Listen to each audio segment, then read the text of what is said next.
Para sa mga naghahanap ng bike frame dito sa kay Japan Surplus Bigayan, mga boss, sa ngayon marami po silang mga bike frame ngayon. Meron silang classic dito. At meron, napansin ko rin dito, meron pong Bianchi na alloy frame, 50 cm to. Ito ay Roma 3 na frame na Bianchi. So ayan, hybrid. Pero pwede yung gawin tong hybrid to mga boss. At meron din pang classic, ano to?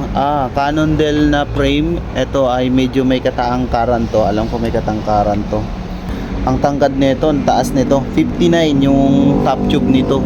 Seat tube 59 mga bossing. Cannondale, ayan, pang matangkad na tao. So marami ngayon sila mga frame dito mga boss, tulad po ng Bianchi Specialized. Ayan, mga alloy frame yan.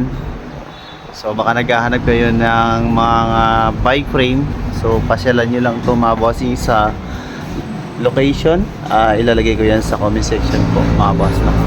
So marami po dito mga boss. Okay to, Merida na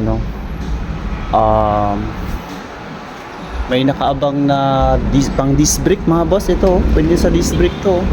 May nakaabang na alloy yung frame. Ilan to?